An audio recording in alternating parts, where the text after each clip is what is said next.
시청자 여러분, 안녕하십니까? 3월 6일 미국 주요 뉴스를 전해드리겠습니다. 트럼프 대통령이 최근 상원 법사위원회 청문회 발언으로 논란을 빚은 크리스티 노엄 국토안보부 장관을 해임하고 후임으로 공화당 마크 웨인 멀린 상원의원을 지명하겠다고 공식 발표했습니다. 노엄 장관은 화요일 청문회 선서 증언에서 2억 2천만 달러 규모의 텔레비전 광고 캠페인 예산을 트럼프 대통령이 사전에 모두 동의하고 승인했다고 답변해 백악관 내부의 불만을 샀습니다. 당시 공화당 소속 존 케네디 상원의원은 거액의 세금이 투입되는 광고 비용을 대통령이 직접 허락했다는 사실을 믿기 어렵다며 노엄 장관의 발언 내용에 공개적으로 의구심을 표출했습니다. 민주당 피터 웰치 상원의원을 비롯한 의원들은 설립된 지 며칠 지나지 않은 신생업체에 1억 4,300만 달러가 경쟁 입찰 없이 배정된 경위를 청문회에서 집중적으로 추궁했습니다. 해당 광고 프로젝트의 하청 계약 중 상당 액수가 노엄 장관의 전 대변인 트리샤 맥러플린의 남편이 근무하는 회사 등 측근과 연계된 업체들에 돌아간 사실까지 드러났습니다. 국토안보부 측은 논란이 된 광고가 8개국 수천만 명에게 도달해 220만 명의 불법 체류자 자진 추방을 유도했으며 결과적으로 납세자들의 세금 390억 달러를 절감한 성공적인 프로젝트라는 입장입니다. 하지만 공화당 소속 톰 틸리스 상원의원마저 노엄 장관의 리더십을 재앙히 비유하며 질적인 성과보다는 백악관이 요구하는 단속 건수 채우기에만 급급해 부처 전체를 위기로 몰아넣고 있다고 강도 높게 비판했습니다. 앞서 트럼프 대통령은 사석에서 측근들과 의견을 나누며 노엄 장관 해임 가능성을 열어두고 공화당 의원들의 반응을 살펴온 것으로 알려졌으며 이번에 노엄을 전격 경질하는 대신 마크 웨인 멀린 상원의원을 차기 국토안보부 장관으로 지명하겠다고 밝혔습니다. 지명을 받은 멀린 상원의원은 기자들과 만나 노엄을 어려운 자리에서 최선을 다한 친구라고 평가하면서도 자신이 취임하면 의회와 협의해 국토안보부 개편 가능성을 검토하겠다고 말했습니다. 다음 뉴스입니다. 피트 헥세스 미국 전쟁부 장관은 플로리다주 템파의 미 중부사령부 본부 브리핑에서 이란의 주변국 타격 결정이 전략적인 패착이라고 말했습니다. 당초 이번 분쟁에 개입하기를 원치 않았던 아랍에미리트와 카타르, 바레인, 사우디아라비아, 쿠웨이트 등의 걸프 국가들이 이란의 공격 이후 오히려 미국에 대한 협력을 확대하며 미국 중심의 궤도로 진입하는 상황입니다. 브래드 쿠퍼 중부사령관에 따르면 이란은 분쟁 시작 이후 최소 12개국 이상의 국가를 표적으로 삼아 공격을 진행했습니다. 사우디아라비아와 카타르, 요르단 등 아랍 6개국은 공동 성명을 내고 이란의 무분별한 미사일 및 드론 공격을 주권 침해로 규정하며 방위 권리를 공식화했습니다. 아제르바이잔 역시 자국 영토인 나히체반에 떨어진 이란의 드론 공격으로 민간인이 다치고 국제공항이 파손되자 테헤란 대사를 초치해 항의 서한을 전달하는 등 영내 반발이 커지고 있습니다. 헥세스 장관은 초기에 미국 군대의 전략시설 접근을 허용하는 데 주저했던 영국의 통제기지 문제도 현재 완전히 해결되었으며 이를 통해 미국 폭격기 작전이 더 넓은 범위에서 가동 중이라고 설명했습니다. 이란의 다방면적인 타격은 미국을 고립시키기보다는 주변국들의 반발을 부르며 영내 국가들이 미국과 이스라엘 편에 서게 만드는 결과를 낳았습니다. 미국 소재 싱크탱크 전문가들은 이란이 제3국에 있는 미국 자산을 타격함으로써 전장을 넓히려 한 시도를 전형적인 계산착오로 분석합니다. 동맹국들의 기지 제공이 늘어남에 따라 미국은 테헤란 상공에 투입되는 화력을 대폭 늘려갈 계획입니다. 헥세스 장관은 이번 전쟁이 확산되는 것이 아니라 오히려 전장 상황을 단순화하고 미국의 파트너십을 굳건하게 다지고 있다고 덧붙였습니다. 현재 미군은 폭격기를 동원해 지난 70여 시간 동안 200개에 가까운 이란 표적을 타격했습니다. 이와 함께 이란 해군 함정 30여 척 이상을 파괴하며 작전 초기 단계에서 집중되었던 이란의 미사일과 드론 공격 횟수를 크게 감소시켰습니다. 다음 뉴스입니다. 미국과 베네수엘라가 마두로 전 대통령 체포를 위한 군사작전이 전개되고 미국이 베네수엘라 석유산업 통제권을 확보한 지 2달 만에 공식적인 외교관계를 복원하기로 합의했습니다. 국무부는 양국의 합의가 베네수엘라의 안정을 촉진하고 경제 회복을 지원하며 정치적 화해를 진전시키기 위한 노력의 일환이라고 발표했습니다. 양국의 외교 관계는 지난 2019년 트럼프 대통령이 첫 임기 당시 야권 인사 후안 과이도를 임시 대통령으로 인정하자 마두로 전 대통령이 미국과의 관계를 단절하면서 끊어졌습니다.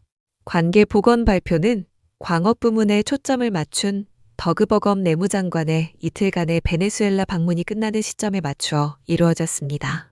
앞서 지난 2월에는 크리스 라이트 에너지 장관이 베네수엘라의 석유 산업을 논의하기 위해 현지를 방문한 바 있습니다. 지난 1월 3일 마두로 전 대통령이 체포되어 마약 혐의로 재판을 받기 위해 뉴욕으로 송환된 이후 트럼프 대통령은 델시 로드리게스 임시 대통령의 리더십에 지지를 보냈습니다. 트럼프 대통령은 마두로 정권에서 부통령을 지낸 로드리게스가 미국과 협력하고 있는 점을 언급하며 이를 이란 및 쿠바 정책의 모델로 삼고 있습니다. 이에 따라 2020년 선거 당시 마두로에 맞서 야권의 승리를 이끌었던 노벨 평화상 수상자 마리아 코리나 마차도를 비롯한 기존 정치적 야권 세력은 현재 권력 구도에서 밀려난 상태입니다. 미국 정부는 로드리게스 현 체제와 협력하여 미국 기업들이 베네수엘라 석유 시장에 우선적으로 접근할 수 있도록 추진하고 있습니다. 국무부는 외교관계 복원이 민주적 선거를 통한 정부로의 평화적 전환을 이끄는 단계적 과정을 돕는 데 초점을 맞추고 있다고 설명했습니다. 로드리게스 임시 대통령은 미국의 민주화 요구에 맞춰 정치범 석방을 위한 법안을 통과시키는 등 선제적인 행보를 보이고 있습니다. 트럼프 대통령은 국정연설에서 석방된 정치범 중 한 명인 엔리케 마르케스 전 야권 대선 후보를 하원 회의장으로 초청해 그의 조카와 재회하는 모습을 공개했습니다. 다음 뉴스입니다. 트럼프 대통령이 CNN 방송과의 전화 인터뷰를 통해 미국의 군사적 성공을 언급하는 과정에서 쿠바 정권의 붕괴가 머지않았음을 시사했습니다. 그는 쿠바 정부가 미국과의 협상을 간절히 원하고 있는 상황을 전하며 체제 전환이 임박한 상태라고 설명했습니다. 이어서 지난 50년 동안 지켜봐온 쿠바 사안이 마침내 자신의 손에 들어왔다고 말하면서 현지 협상을 이끌 책임자로 마르코 루비오 국무장관을 투입할 계획이라는 점을 함께 알렸습니다. 전날 백악관에서도 미국 내 쿠바계 주민들이 고국으로 돌아가는 것은 시간 문제라고 발언하며 차기 정책 방향을 잡은 상태입니다.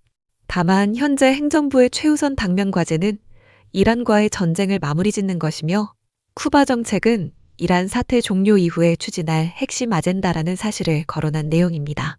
루비오 국무장관은 쿠바 사안을 다루기 위해 대기하고 있지만 이란 문제를 우선적으로 매듭지어야 한다는 입장을 유지하는 중입니다. 트럼프 대통령 또한 안보 문제를 다루는 데 있어 이 같은 순차적 접근 방식에 동의하고 있습니다. 여러 국가의 굵직한 현안을 한꺼번에 무리해서 처리하려다 보면 미국 안보에 예기치 않은 부작용이 발생할 수 있다는 것이 트럼프 대통령의 판단입니다. 그는 국가 안보와 관련해 미국의 어떤 나쁜 일도 일어나게 방치하지 않겠다고 덧붙였습니다. 이에 따라 미국 행정부는 현재 진행 중인 이란 사안을 완전히 종료한 직후에 쿠바 문제를 본격적으로 다루는 일정으로 내부 정책 순위를 확정했습니다. 다음 뉴스입니다. 미국 오클라호마주 서부 지역에 강력한 폭풍과 토네이도가 강타하면서 안타까운 인명피해가 보고되었습니다. 목요일 밤 오클라호마 시티에서 북서쪽으로 약 100마일 떨어진 페어뷰 인근 60번 국도와 243번 지방도 교차로에서 47세 어머니와 13세 딸이 차 안에서 숨진 채 발견되었습니다. 오클라호마 고속도로 순찰대는 이번 사망 사고가 토네이도와 직접적인 연관이 있는 것으로 파악하고 정확한 사고 경위를 조사 중입니다. 헬레나를 비롯한 북부 여러 지역에서는 거대한 깔때기 모양의 구름이 지상으로 내려오는 모습이 카메라에 포착되었으며 강풍으로 인해 전신주와 나무가 쓰러지는 등 광범위한 물적 피해가 이어졌습니다. 케빈 스티트 오클라호마 주지사는 금요일 성명을 통해 비극적인 인명 손실에 대해 애도를 표하고 피해 지역의 상황 수습에 집중하겠다고 발표했습니다. 미국 국립기상청 노먼 사무소는 피해 지역에 기상조사단을 파견해 해당 폭풍이 실제 토네이도였는지 여부를 공식 확인하는 현장 작업에 착수했습니다. 기상당국은 금요일 오후부터 캔자스시티, 털사, 오마하 등 대도시를 포함한 700만 명 이상의 거주 지역에 최고 수준의 기상 악화 경보를 발령한 상태입니다. 댈러스와 미러키를 포함한 인구 2,500만 명의 거주 지역 역시 강풍과 우박을 동반한 폭풍 영향권에 포함되어 주민들의 주의가 요구되는 상황입니다. 기상 전문가들은 멕시코만에서 북상하는 따뜻한 공기와 한랭 전선 뒤에 차가운 캐나다 기류가 정면으로 충돌하면서 직경 2인치 이상의 우박과 시속 75마일의 돌풍을 동반한 봄철 폭풍의 강도를 더욱 키우고 있는 것으로 분석하고 있습니다. 폭풍에 직접적인 영향이 미치지 않는 북동부 지역은 펜실베이니아에서 메인주에 이르기까지 비와 눈이 섞여 내리며 일부 학교의 수업이 취소되거나 연기되었습니다. 이와 반대로 미국 남부 일부 지역은 주말 동안 기온이 평년보다 20도에서 30도가량 크게 오르며 오하이오 계곡과 대서양 연안 중부까지 화씨 80도대의 고온 현상을 기록할 예정입니다. 마지막 뉴스입니다. 미국 전역에서 서머타임이 다가오는 일요일부터 일제히 시작됩니다. 올해 서머타임은 3월 8일 일요일 새벽 2시를 기해 전면 적용되며 이 시각을 기점으로 시계바늘을 새벽 3시로 1시간 앞당기는 방식입니다. 하루 중 아침에 밝은 시간을 저녁 시간대로 옮기는 효과를 가져오기 때문에 대부분의 미국인들은 평소보다 수면 시간이 1시간 줄어들게 됩니다. 1918년 제1차 세계대전 당시 국방과 연료 절약을 목적으로 처음 도입된 이 제도는 2007년부터 현재와 같이 3월 둘째 주 일요일에 시작해 11월 첫째 주 일요일에 종료하는 일정으로 굳어진 상태입니다. 과거 1970년대 에너지 위기 당시에는 미 의회 결정에 따라 연중 내내 서머타임을 시행한 적도 있었으나 불과 1년도 채우지 못하고 원래의 제도로 되돌아간 바 있습니다. 미 에너지부가 2007년에 실시한 조사 결과 전력 소비 감소율이 0.03%에 그치는 등 실제 에너지 절약 효과는 매우 미미한 수준으로 확인됐습니다. 현재 미국 내 50개 주 가운데 하와이와 나바호 네이션을 제외한 애리조나주 대부분 지역은 서머타임을 아예 적용하지 않는 예외 지역입니다. 푸에르토리코와 괌, 버진 아일랜드 등 미국의 해외 영토들 역시 시계바늘을 움직이지 않고 기존 표준시를 그대로 유지합니다. 통신망에 연결된 스마트폰 등 주요 전자기기들은 사용자가 따로 조작하지 않아도 설정에 따라 바뀐 시간이 자동으로 반영되는 구조입니다. 올해 적용되는 서머타임은 11월 1일 일요일 새벽 2시에 공식 종료되며 미국인들은 이날 다시 시계바늘을 1시간 뒤로 돌려 원래 표준시로 복귀하게 됩니다. 미 국립표준기술연구소 공식 집계에 따라 올해 일광 절약 시간제는 시작일부터 종료일까지 총 238일 동안 이어집니다. 이상으로 오늘의 뉴스를 마칩니다. 시청해주셔서 감사합니다.